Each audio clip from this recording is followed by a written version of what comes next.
na lamang nila yun pinansin pa. Dahil abala din sila sa kanilang ginagawa. Nakita pa ng mga lalaki ang mga maliliit na negosyanteng nag-aabang sa mga isda nila Ubal. Naging produktibo naman ang araw na yon. At kagaya ng inaasahan, maayos ang kanilang naging hatian. Kinukuha lamang ni Ubal ang mga nagastos nila sa pangingisda kagaya ng krudo at sa mga baon nila na pagkain. Pagkatapos ay ang tig 10 piso na ipon nila para kung sakaling maperya ang kanilang bangka, ay meron silang pondo para sa pagpapaayos nito kapag nasira. Ang matitira naman ay hahatiin na nila ng patas. Dahil sa patakaran na yon, marami ang natutuwa dito kay Ubal ng mga mangingisda. Pati na rin ang mga maliliit na negosyante na umaasa sa kanilang huli. Ganun pa man, naging maganda pa rin ang kanilang kita. Dahil sa magaling si Ubal maghanap ng mga spot na may maraming magagandang isda doon. Yun na siguro ang talento niya. Bata pa lamang kasi ito ay pangingisda ng trabaho nila ng kanyang ama. Kung kaya't kabisado na niya kung saan ang may magagandang klase ng isda doon. Kung kailan ang magandang huli. Pati ang buwan at oras ng paglabasan ng mga ito. Lumipas ang mga araw na yon nang may positibo na namang nangyari sa kanilang paglalaot. Nagpahinga silang magkakasama para magkaroon na naman sila ng lakas kinagabihan para sa kanilang paglalaot noon. Mabilis na lumipas ang oras. Hapon na naman. Oras na naman para humanda sa pagpunta sa laot. Muli silang nagtitipon-tipon sa bakuran ng bahay ni Ubal. Binigyan naman sila ng merienda ng asawa nito na si Ima. O ito, magkape muna kayo at may tinapay para magkaroon kayo ng lakas sa pagpapalaot mamaya.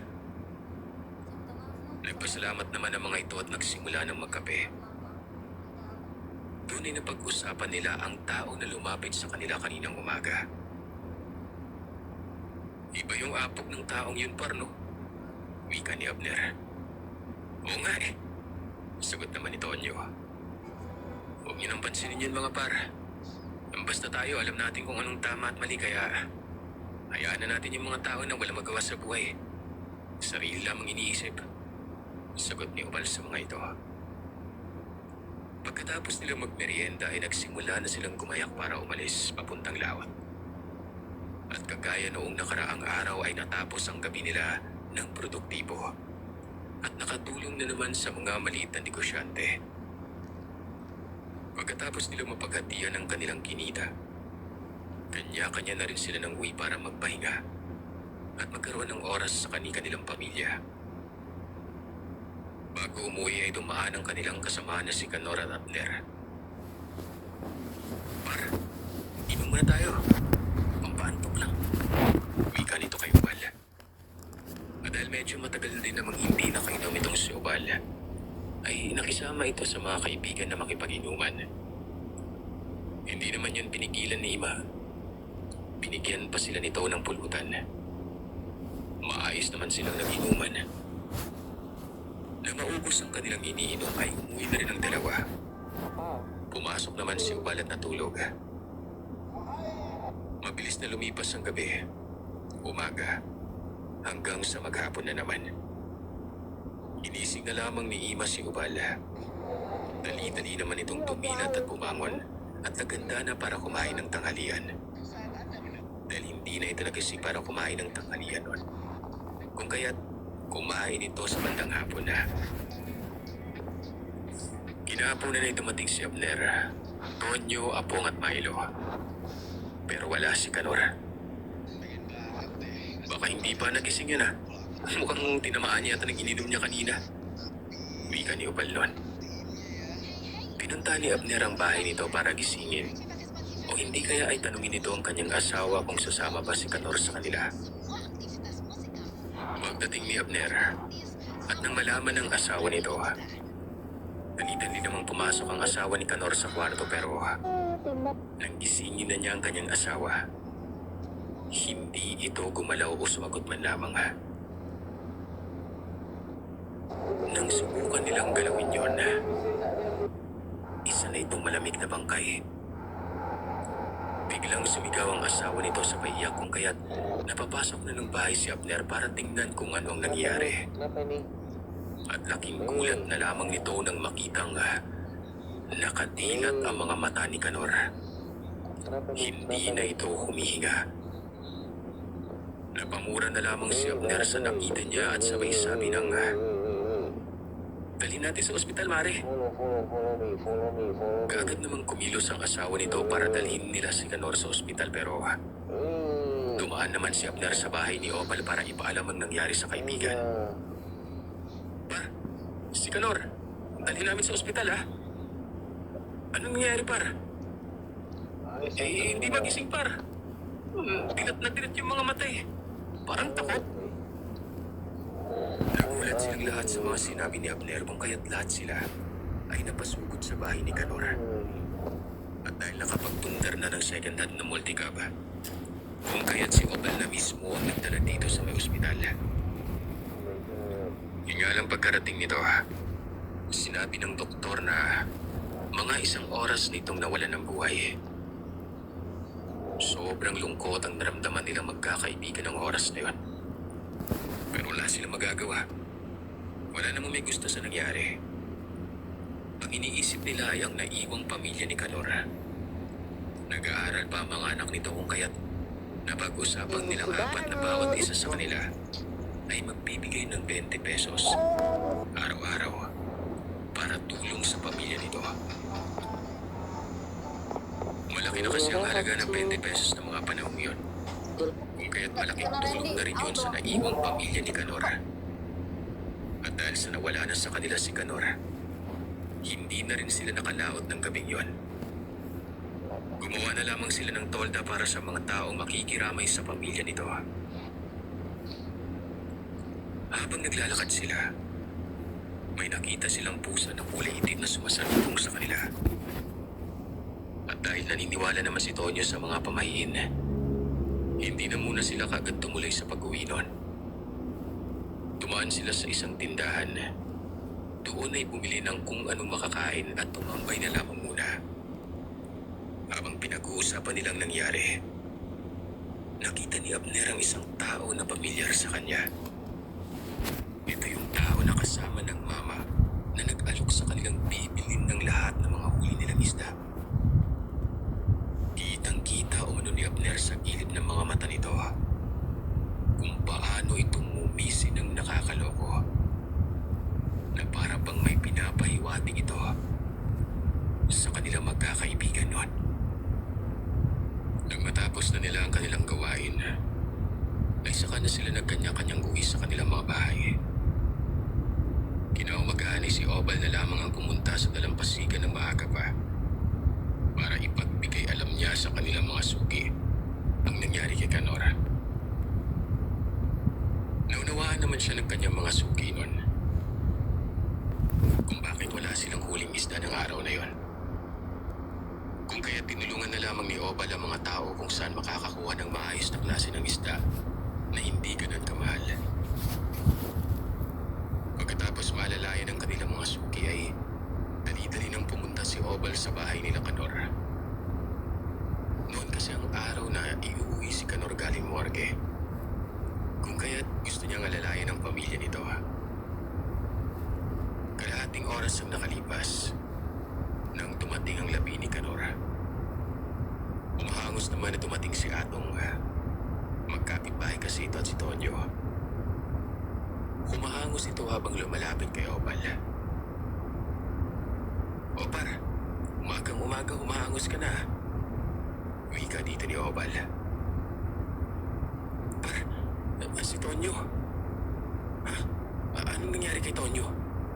Tanong ni Opal kay Atong. "Si Tonyo, par, wala na." "Huwag ka naman ganyan, par. Hindi nakakatuwa yan." "Yun yung totoo, par. Nakita ng anak niya sa may kakawian malapit sa dalampasigan. Wakwak out yan, par. Wala nang laman loob at dugo." Pagkikwento ni Atong. Halos hindi makapaniwala si Obal sa nangyari. Pinunta nila ang bahay ni Tonyo at doon ay nakumpirma niya ang nangyari sa kaibigan. sila ay nagtataka kung paano ito nangyari. At doon nagkwento ang kapitbahay nila na kagabi, may nag-aya kay Tonyo ng inuman. Isa itong dayo sa lugar na naging kaibigan ni Tonyo sa maikling panahon. Dahil sa nangyari sa dalawang kaibigan, doon napaisip si Obal kung sino sa kanilang susunod. Kung bakit parang iniisa-isa yata sila magkakaibigan. Dahil din sa nangyari ay napaisip siya kung ano ba ang maaari nilang gawin para mahinto ang ganito sa kanilang kaibigan. Kagaya ng pinangako nila sa pamilya ni Kanor ay ganoon na din ang ipinangako nila sa pamilya ni Tonyo. Lumipas pa mga araw, naging mapagmatsyag silang apat na naiwan. Nagpapalaot pa rin sila sa gabi. At sa araw, bago magpalaot ay binibisita nila ang burol ng dalawa nilang kaibigan. Hanggang sa isang araw, may isang matandang lumapit sa kanila. Tila ba ramdam nito ang nararamdaman at dinadala nilang apat. Mag-iingat kayong apat ha. Alam kong may susunod pa sa inyo. Kapag hindi kayo nag-iingat at gumawa ng aksyon para wakasan ito. Wika ng matanda. Paano niyo po nasabi yan? Matagal nang wala dito ang mga nanggagambala. Siguro mga kapanahunan na wala pa kayo. Pero ngayon, bumalik na naman. Ibig mong sabihin, Tatang, hindi pagkakataon yung nangyari sa aming kaibigan. Hindi. Ang ganyang klase ng estilo ng pagpatay nangyari na sa kabilang bayan noong nakaraang taon lang. Tatang, gusto ko namin makausap ng pribado. Pumunta sila sa bahay ni Obal. Doon nag-usap-usap. Pero bago pa man sila nakapasok sa bahay, naamoy na kaagad ng matandang ito ang marka sa bahay ni Obal. Mukhang may balak ang demonyo na ismod ka, Obal. Sabi ng matanda. Napaawang na lamang ang bibig ni Obal na tumingin sa matanda. Maya-maya pa ay hinipan ng matanda ang dingding ng bahay kung saan nakalapat ang pintuan. At doon nila nakita ang marka ng kamay at mga marka sa simentadong dingding ng bahay na iyon. Ganun na lang ang kilabot ng magkakaibigan at pagtataka kung paano nakalapit ang nilalang na yun sa kanilang bahay nang hindi nila alam. Talagang hindi mo malalaman, Obal. Normal na tao ka lang. Ang kalaban mo, hindi. Matanong nga kita, may nakasagutan ka ba o nakabangga o nakaaway? Nakaaway ho, wala ho. Kahit nakabangga. Pero meron po akong tinagyan. Noong mga nakaraang araw bago pa nangyari yung pagkamatay ng dalawang kaibigan ko. May lumapit po sa kaming tao. Gustong komprahin yung mga huli, pero tinanggihan ko po. Doon ay tinanong siya ng matanda kung ano ang itsura ng tao na tinanggihan nito. Inilarawan nila ang itsura. Sabi ko na nga ba, parehong estilo ang ginawa nito sa kabilang bayan. Kawawa ang mga biktima ng mga to. Gusto ko man sanang matulungan pero iniisip ng mga ito na pera ang habol ko. Hindi nila naisip na ang totoong manggagamot ay hindi nagpapabayad. Bawal na bawal ang ganyang gawain sa aming mga babaylan. Sabi ng matanda nun. Sa ngayon ibibigyan ko muna kayo ng pangontra sa mga nilalang. Meron itong inabot sa kanila ng mga bagay na nabalot sa telang itim. Nakatahi gamit ang pulang sinulid. May taling itim na tela din yun. Sinabihan silang itali ito sa bewang nila. Papanatilihin umano silang ligtas sa mga nilalang na ito. Hindi ko kayo pwedeng pabayaan. Marami kayong natutulungan dito sa lugar niyo. Marami ang maliliit na kababayan niyo ang umaasa sa inyong huli. Hindi sila nagpalaot ng gabing yon. Libing na ng kanilang kaibigan kinabukasan. Mula sa burol ni Canor ay naglalakad ang magkakaibigan patungo naman sa burol ni Tonyo. Nang walang ano-ano ay biglang may humarang sa kanila sa may daanan. Napatalon pa sa gulat si Abner nang makita ang itsura nito. Mabalahibong tao na akala mo'y mukhang unggoy. Nakatayo ito. Nakaharap sa kanila. Kitang-kita nila ang mahahaba nitong mga kuko. Nanlilisik na mga mata. May balak pa kayong humingi ng tulong sa pipitsuging albularyo na yon. Mapapadali tuloy ang buhay nyo. Magtitira sana ako ng isa sa inyo. Pero uubusin ko na lang kayo. Ganun ba? Bakit? Dahil hindi mo nakuha yung gusto mo? Dahil hinindihan ka namin? Sunod-sunod na tanong ni Obal sa nilalang. Karapat-dapat ka ba maging negosyante sa tingin mo? Gagamitin mo pa kami sa kademonyohan mo. Matapang na wika ni Obal. Oo nga, sagot ni Abner. Napakatuwag mo, sagot ni Atong. Gagamitin mo pa kami ng pagkaaswang mo, ha? Ordinaryong tao lang kami, ha?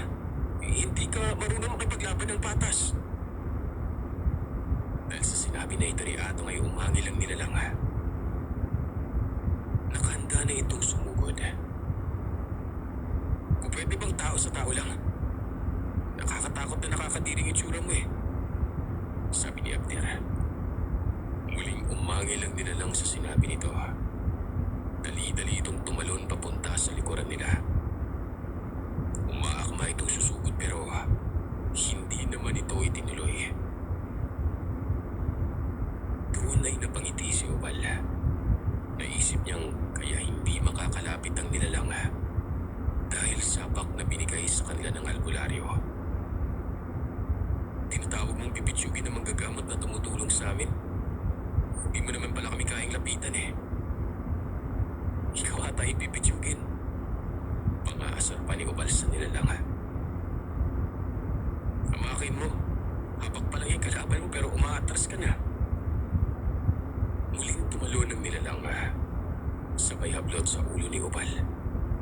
Pero tanging ang sombrero lamang nito ang nakuha ng nilalang na yon. Naku par, pati sombrero mo pinagka-interesan, no? Muli na namang itong tumalon. Si Abner ang pinunteriya.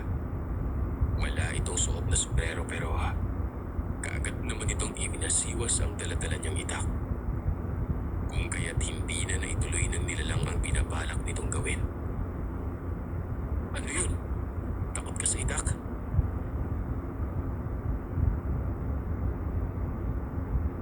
Nagpatuloy na silang pumunta sa burol ni Tonyo.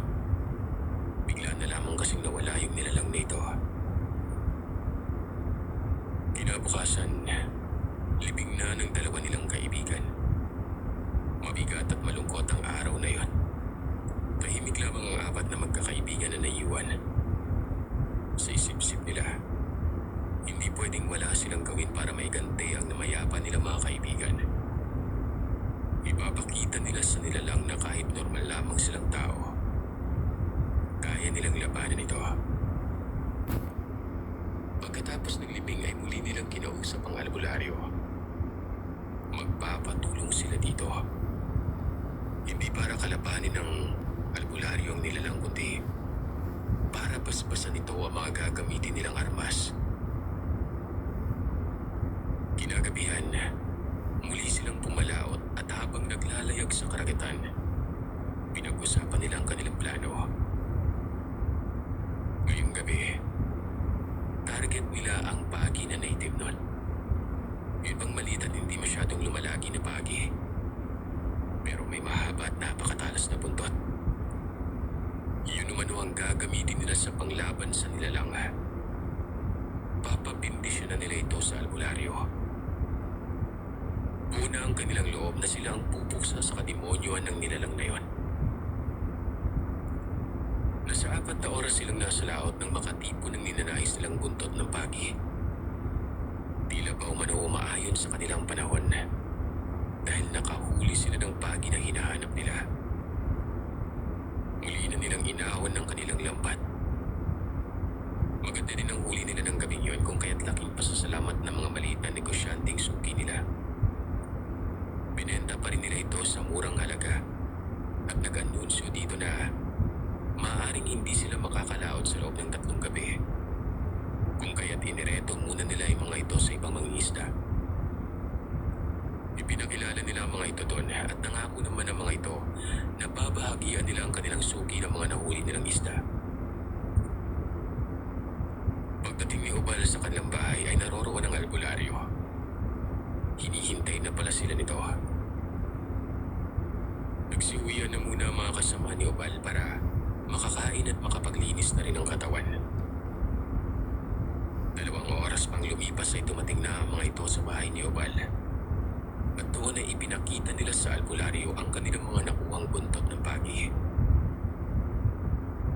Tatang, kami po yung haharap sa nilalangan. Hihingi lamang kami ng tulong sa iyo para basbasan yung armas na gagamitin namin. Lumiwanag ang mukha ng albularyo sa kanilang sinabi. Kayo pa lang ang mga ordinaryong tao na nagboluntaryo para harapin ang nilalangan.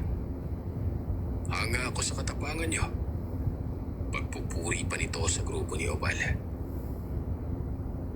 Dali-dali silang sinabihan na pagtatabihin ang kanilang mga armas at sisimulan na nitong basbasan ng mga ito. Kung kaya't maliban sa buntot ng pagi, inilabas din nila ang kanilang mga tabak. Kaagad na umusal ng orasyon ng albularyo. Habang panay ang pahid nito ng langis na may halong katas ng kalamansi. Halos abuti ng 1 oras ang pag-uurasyon ng albularyo bago ito natapos noon. Pagkatapos ay isa-isa niya itong iniabot sa kanila. Umuwi ang 3 kaibigan ni Ubal. Buong maghapon silang nagpahinga. 6:00 ng hapon, muli na naman silang nagtipon-tipon. Nagboluntaryo silang magronda ng gabing yon. Target nilang mahanap at mahuli ang aswang. 7:00 ng gabi na magsimula silang rumonda. Una ay nanatili sila sa may crossing kung saan ang daan ng mga tao papasok at palabas ng kanilang lugar pero sumapit na lamang ang 11:00 ng gabi ay wala pa ring aswang na nagpakita.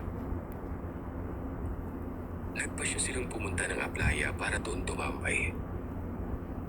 Hindi pa man sila nagtagal doon. Meron na silang narinig na huni.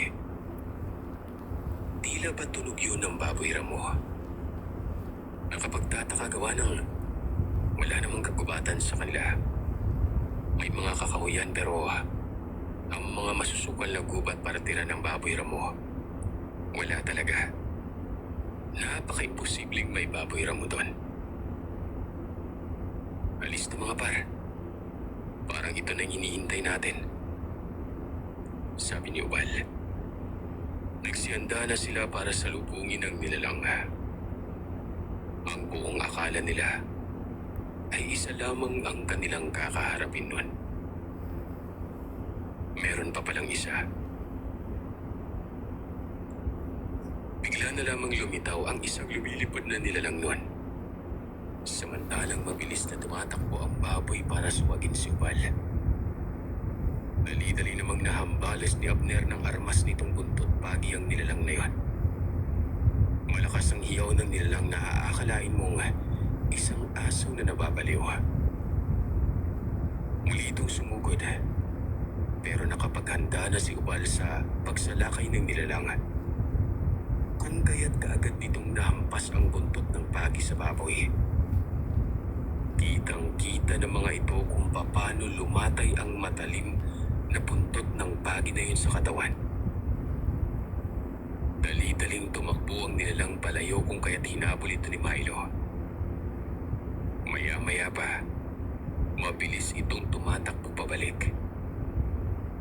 Hinahabol kasi itong si Milo ng tila ba isang napakalaking paniki. Napatulala si Abner nang makita ang nilalang. Kaagad itong sinalubong ni Atong at Ubal. Pinagtulungan nila itong hampasin ng buntot ng pagi hanggang sa mahulog ito sa lupa. Paglapag nito sa lupa ay kaagad itong bumalik sa totoo nitong anyo. At yun ang lalaki na nakita ni Abner sa mismong burol ni Kanor. Ikaw? Lalapit pa sana si Ubal pero nakita niya ang isang mabilis pa na nilalang na tumatakbo palapit. Kung kaya't sinalubong niya muli ito ng buntot pagi. Napuluputan ito ng buntot pagi nun. Sinaksak ito ni Ubal ng kanyang patalima. Natamaan niya ito sa balikat na naging sanhi ng pagbulagta nito sa lupa. Kaagad din itong bumalik sa totoo nitong anyo. At laking gulat na lamang nila nang ang lalaki na kanilang tinanggihan ang bumungad sa kanilang harapan. Maya-maya pa, lumabas na ang albularyo sa pinagtataguan nito. Sabi ko na nga ba, ito din yung mga nambibiktima ng mga magsasaka sa kabilang bayan. Nagkukunwaring mga negosyante, mamamakyaw ng produkto. Pero kapag tinanggihan, nagagalit. At doon na magsisimula magkasik ng lagim. Yung mga biktima nito ay mga taong tumatanggi sa kanyang alok. Pinagtulungan nilang iligpit ang dalawang bangkay ng nilalang. Ipinasok nila ito sa sako na kulay itim. Nilagyan ng malalaking bato sa loob. Itinaling mabuti at saka isinakay sa kanilang bangka. Dinala sa may gitnang bahagi ng dagat at doon inihulog. Pagod na pagod sila pero nawalan na sila ng kinatatakutan. At sagabal sa kanilang araw-araw na pamumuhay. Nabigyan na rin nila ng hustisya ang dalawa nilang kaibigan.